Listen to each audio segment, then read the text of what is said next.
Buone stelle da Radio.0, la miglior radio del Friuli Venezia Giulia. Ben ritrovati a tutti amici dell'oroscopo in questo venerdì 8 ottobre, nell'appuntamento con le novità del giorno insieme alle stelle di Radio.0. E allora partiamo subito per il nostro viaggio tra i 12 segni dell'oroscopo. Iniziamo come di consueto dall'Ariete. Dal punto di vista economico, Giove vi sostiene, regalandovi delle ottime occasioni da non perdere, riscuoterete crediti e otterrete notevoli vantaggi. Marte opposto però non ci metterà molto a farvi perdere la pazienza, diventerete litigiosi e un po' di malumore in giornata. Toro, la luna in Scorpione non va d'accordo con Urano nel segno, giornata contraddistinta da improvvise turbolenze. Al momento giusto tenete a bada l'agitazione. Se non avete ben delineati i vostri obiettivi, non lo saranno nemmeno le strategie e gli accordi che creerete. Gemelli, Venere avversa vi farà essere troppo pretenziosi con il partner, non sfidatelo con richieste impossibili, non feritelo però nemmeno con puntigli fuori luogo. Se non siete certi dei vostri sentimenti, aspettate, meglio non fare promesse che poi non riuscirete a mantenere. Cancro, con Plutone contrario in Capricorno, evitate in questo venerdì circostanze nebulose e le persone negative e ambigue, verificate con attenzione l'attendibilità di ogni proposta. Avvertirete l'esigenza di chiarire cose tenute in sospeso con qualcuno, sappiate risolvere con diplomazia.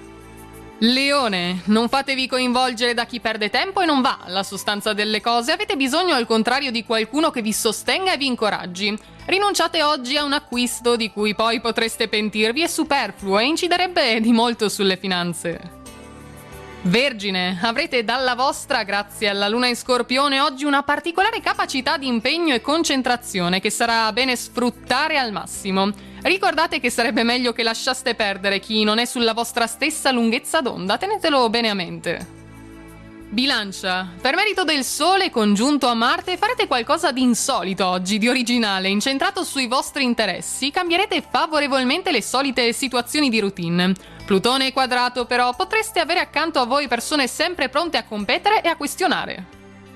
Scorpione, a causa della Luna ostile a Saturno e Urano, oggi placatela quell'impulsività se non volete arrivare ai ferri corti con qualcuno a cui tenete particolarmente. In arrivo delle novità che vi metteranno in condizione di aprire il cuore all'amore e al rinnovamento. Sagittario, Venere in congiunzione sta vivacizzando la vostra vita amorosa. Vi siete accorti che quella persona aspetta solo un cenno per venirvi incontro? Sarete affascinanti, dinamici e creativi. Coltiverete nuovi hobby condividendoli con amici interessanti. Capricorno, volete mettere in discussione le parole di un familiare? Prima pensateci bene, potreste riaprire un antipatico contenzioso e addio tranquillità. Selezionate le vostre frequentazioni e non sprecate tempo con chi è molto superficiale e facilone. Acquario, la luna quadrata a Saturno vi avvisa, solo senza prendere decisioni affrettate, dare risposte poco assennate riuscirete a impegnarvi sulle questioni più importanti. Escogitate quindi un piano su quale percorso seguire per arrivare subito alla meta che vi siete prefissati. E chiudiamo infine con i pesci. Non permettete a un vostro caro di condizionarvi nelle scelte che state operando. Siete voi a dover decidere quale strada percorrere. Sarete in più molto ricettivi oggi agli stati d'animo di chi vi è accanto. Selezionate bene quindi la vostra compagnia. Ed è tutto quindi anche per oggi, per questo venerdì 8 ottobre dalle nostre stelle del giorno. Noi ci risentiamo nei prossimi appuntamenti con tutte le novità. Intanto a tutti una buona giornata e naturalmente buona fortuna! Radio.0, la miglior radio del Friuli Venezia Giulia. Radio.0